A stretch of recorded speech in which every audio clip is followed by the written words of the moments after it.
Welcome one and all, my name is Alexander, and you're listening to Another Realization. So why do people refrain from questioning those whom are proclaimed as an authority figure? All we have to do is trace it all the way back to the source: public schooling. The purported purpose of school is to teach reading, writing, mathematics, and other academic fields of thought. But the message that institutions of education actually teach far more effectively than any useful knowledge or skill is the idea that subservience and blind obedience to authority are virtues. Simply consider the environment in which the majority of people spent most of their formative years.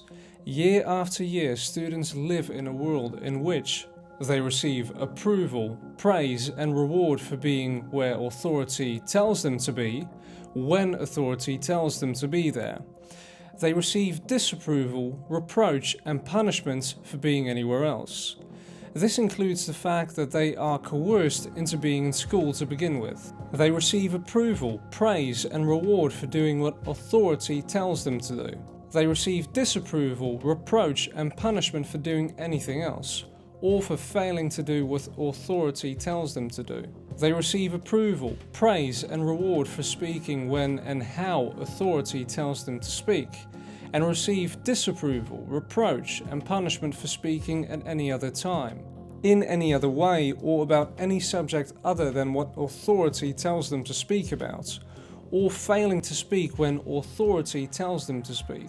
They receive approval, praise, and reward for repeating back whatever ideas the authority declares to be true and important, and receive disapproval, reproach, and punishment for disagreeing, verbally or on a written test, with the opinions of those claimed to be authority, or for thinking or writing about subjects other than what authority tells them to think or write about.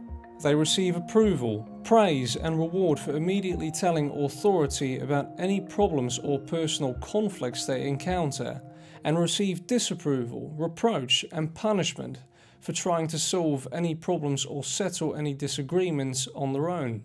They receive approval, praise, and reward for complying with whatever rules, however arbitrary, authority decides to impose upon them. They receive disapproval, reproach, and punishment for disobeying any such rules. These rules can be about almost anything, including what clothes to wear, what facial expressions to have, how to sit in a chair, what to have on a desk, what direction to face, and what words to use. They receive approval, praise, and reward for telling the authority when another student has disobeyed the rules, and receive disapproval, reproach, and punishment for failing to do so. The students clearly and immediately see that in their world there are two distinct classes of people: masters, which in this case are the teachers, and subjects, which are the students, and that the rules of proper behavior are drastically different for those two groups. The masters constantly do things that they tell the subjects not to do, boss people around, control others via threats, take property from others, etc.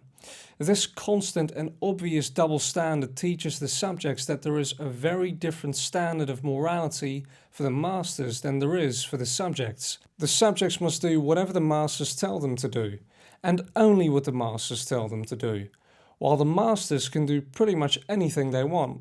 Not long ago, the masters would even routinely commit physical assaults, i.e. corporal punishment, against subjects who did not quickly and unquestioningly do as they were told, while telling the subjects that it was completely unacceptable for them to ever use physical force, even in self-defense, especially in self-defense against the masters.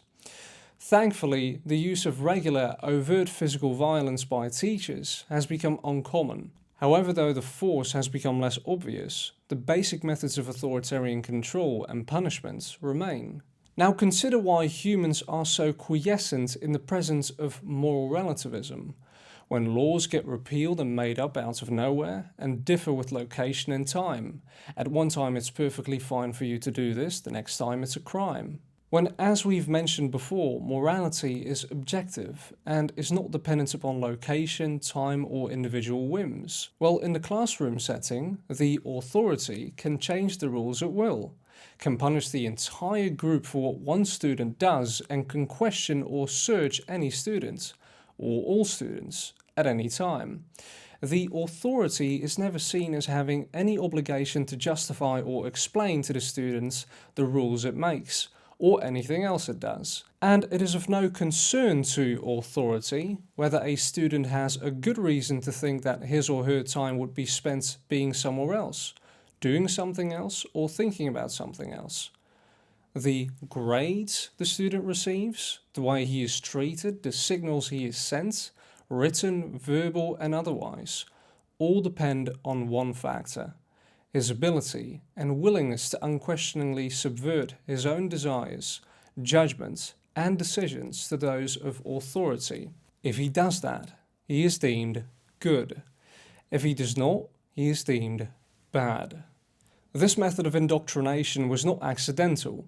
Schooling in much of the world was deliberately modelled after the Prussian system of education, which was designed with the express purpose of training people to be obedient tools of the ruling class. Easy to manage and quick to unthinkingly obey, especially for military purposes.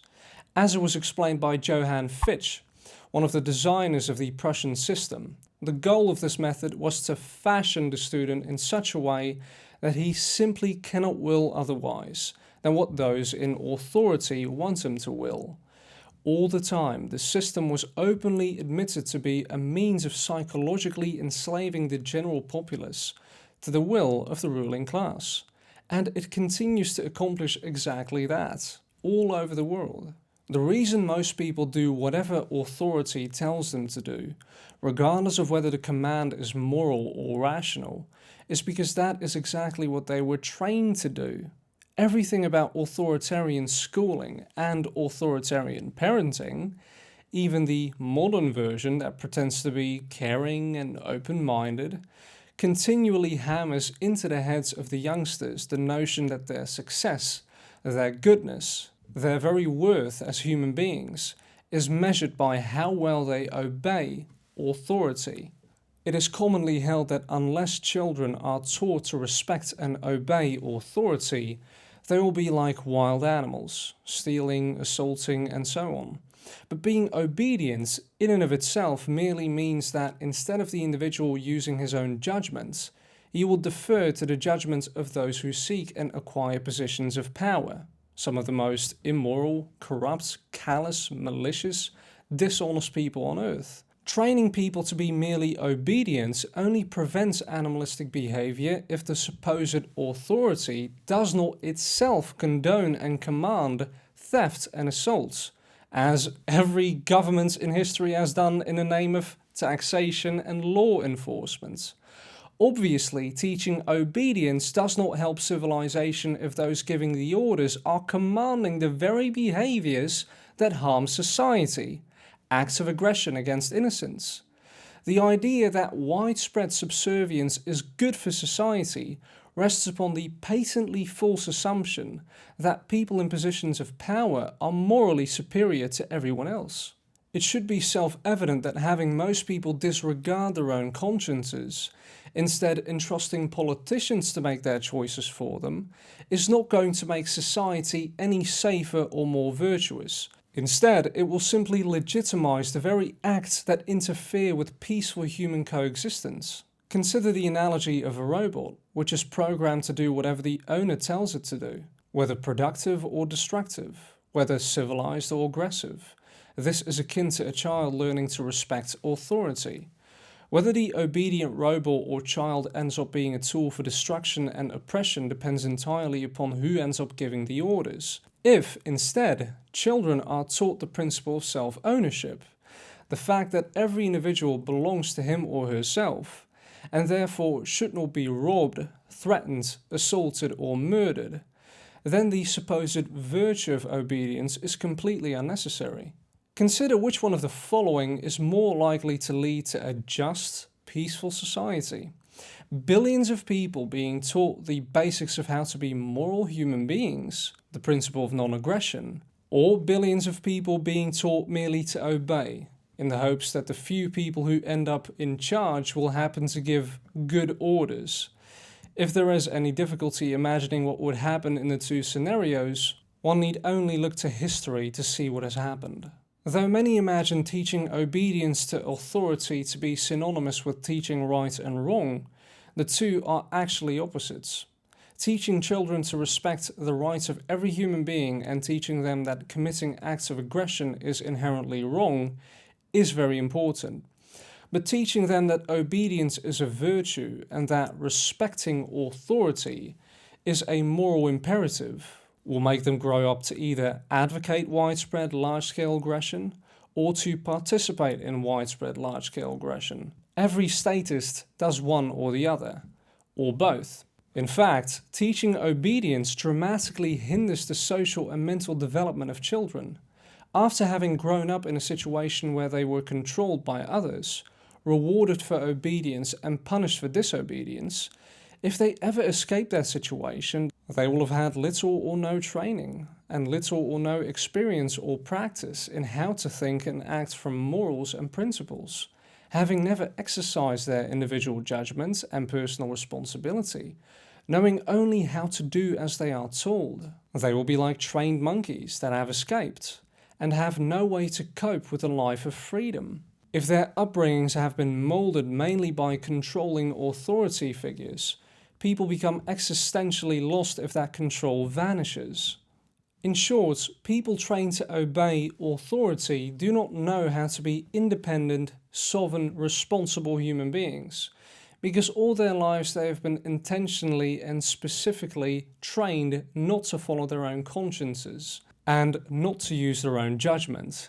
So the indoctrinated, when they escape one institutionalized control setting, school, hallucinate another authority to take its place, government.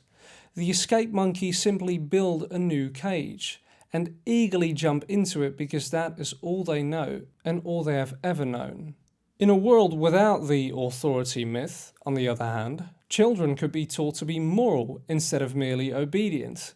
They could be taught to respect people instead of respecting the inhuman, violent monster called government. People are more comfortable with whatever they are accustomed to and fear the unknown.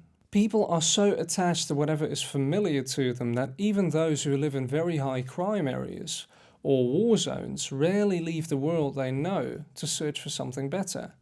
Similarly, it is a well-documented fact that some long-term prisoners develop a fear of being released, and when they are, commit further crimes with the intention of being sent back to prison.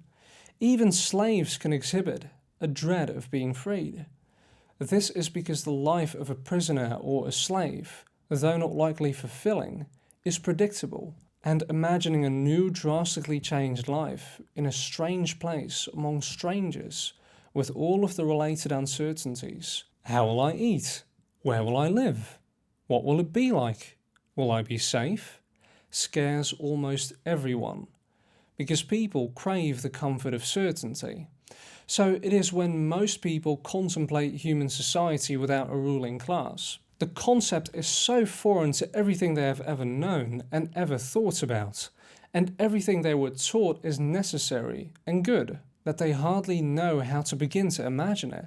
Even the English language illustrates our fear of living in a society as free equals, because such a state is defined as anarchy, a term that is commonly associated with chaos and destruction, when in fact it has nothing to do with that. Anarchy comes from the Greek prefix an, which means without, and the Greek noun archon, which means ruler or master, especially a master over a slave or subject. People have grown so accustomed to the mental cage which the myth of authority has formed around each of us, that most of us are terrified of the idea of a life without that cage. People are literally scared of their own freedom. Likewise, the newly indoctrinated authoritarians are constantly told in schools that one should not take the law into his own hands, and always run to the teacher to settle disputes. So as they become much older, the people are already trained to call the authorities whenever there is a conflict or other problem, and then meekly do whatever the government enforcers tell them to do. If there is any dispute between people, the people are told that they should always run to the masters, whether by calling the police or by going to authoritarian courts to settle disagreements. When discussing societal challenges, the well-trained subjects of the state talk in terms such as they should pass a law or they should make a government program.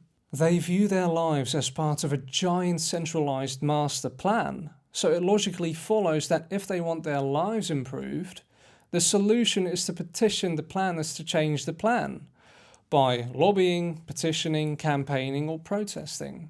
All cul-de-sacs that are designed to keep you in the loop. And this view is so ingrained in the masses that many people literally cannot comprehend the idea of individuals living their lives without being part of anyone else's master plan, which is why people don't act as responsible adults, but they act like infants. So once again, in the education system, you have to receive approval for almost everything you do. What to think, how to speak, when to speak, where to be, when you can go to the bathroom, when you can eat, when you can leave, etc. This is also why people grow up always seeking approval from people other than themselves, because this is all they do since the time they are a small child in the first grade, all the way up to when they're full-grown adults, always needing approval from an authority figure, which in the latter case is the teacher, and as you become much older, this teacher becomes a government, whom you put on that now empty pedestal when you leave the school system. And so people are always looking for answers from the person whom they have placed on that instilled pedestal. And for as long as they don't receive that approval from their beloved parents, the authorities, they will never do or think otherwise, because it is the only world they know thus far, which gives them certainty. But there is one thing that can help people to get out of that state: their imagination. Without the creative mind, one cannot imagine a world outside of the boundaries of the system.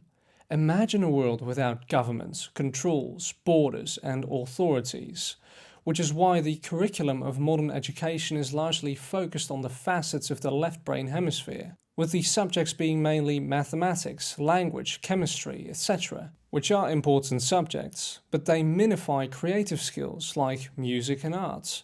They largely exclude the right brain intuitive and creative capacities in their curriculum, so that a human being literally can only see things in terms of structures and systems, and the programmed inputs of the aforementioned output. And those structures have turned into shackles, that a human being is not programmed to question the master.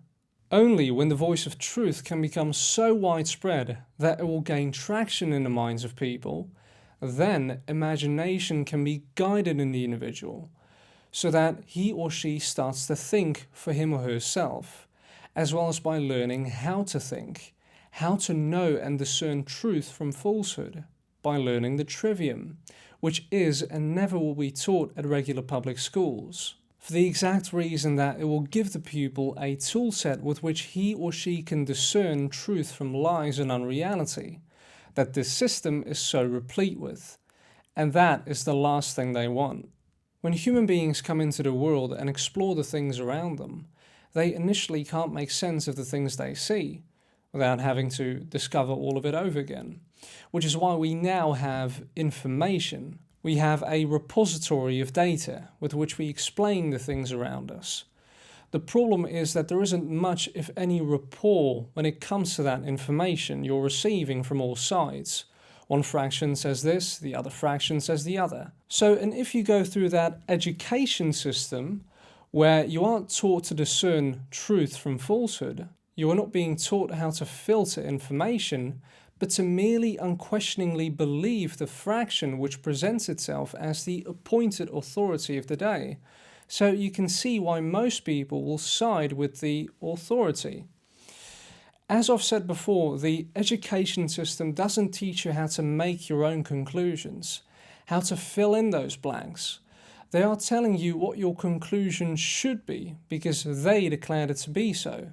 So in other words, they are filling the blanks for you. They are not teaching you how to fill in the blanks for yourself, because ultimately they do not want you to understand your own sovereignty and your own worth, because you will realize that their authority over you doesn't have any feet to stand on. They want you to conform so that you can become predictable. And the lack of intelligent judgment is also why people eventually become lackadaisical and apathetic, and go on to believe erroneous notions like there is no such thing as truth at all, and everything is based on individual perception, because they don't have a firm grasp on epistemology and on how to discern truth from falsehood. Truth has become largely insignificant to people, and now it's all about feelings. It's about how it makes you feel, which is why people go on to believe the craziest fictions, because their feelings validate and make their fictions real. And here's the thing about feelings. They're so much easier to control than facts, which is why you don't need real climate change. You need only the idea of climate change in order to spur the feelings of your subjects. You don't need a real food scarcity or energy scarcity. You need only the idea of food and energy scarcity. You don't need a real virus. You need only the idea of a, quote, virus. The idea is the most resilient parasite, highly contagious. It is the real virus. And without a proper toolset with which to ascertain the validation of any claim, it becomes almost impossible to eradicate, which is why understanding the hidden knowledge of human psychology specifically is paramount. For you would understand that an idea that is acted upon reflects itself upon its corresponding nature. As above, so below. An idea does not have to be real in order for it to have an effect. If you know my work by now, you will probably understand that the thesis of contagion and immunity is disprovable because it lacks evidence. But the idea can be real somewhere else. Consider the thesis of contagion and immunity as a metaphor. The contagion is alluding to the viruses that are being spread as ideas, that are meant to poison the worldview of the individual. And immunity is the ability to discern reality from fiction. Thus, it has no effect on him or her, but it will have an effect on those who do not possess that ability, or the immunity in the context of the allegory. And with this, I just wanted to show you how the universe works, how everything is reflected. An idea does not have to be real in order for it to have an effect, which shows you just how critical it is to possess intelligent judgment. But the majority is not paying attention, nor are they spending any time to pay attention, because such currencies are being spent on mundane, frivolous means to pointless ends, which is why humanity appears to be devoid of the things they truly need, because the currencies are not being spent correctly. If you are paying attention, ultimately, you are the one who has to learn how to fill in those blanks by learning how to filter through logical fallacies and inconsistencies and to the heart of the truth. You shouldn't just believe anything because it comes from the biased mainstream media or the alternative media, which largely falls prey to a whole lot of other lies and fallacies. There is no side to pick here. You need to side with truth. That's what you need to side with. Is it true? Is it moral? And that's what you need to get to. The ability to exercise intelligent judgments. Because here's the thing. Once we begin to appreciate our own abilities and competencies to think and act effectively for ourselves, we develop self-esteem, which is what humanity is truly largely devoid of right now. And it is why they don't stand up against the injustices that are taking place. If we don't know what's real, we can't resist. So will you take back control over your own judgment and escape your programming and gain self-respect? All you need to do is break down the word. Self, as in yourself. Re, as in again. And spectate, as in to look at. To look at yourself again. Please share this video if you found it helpful, so that it can reach a lot more people. I thank you all for watching, and I'll see you soon.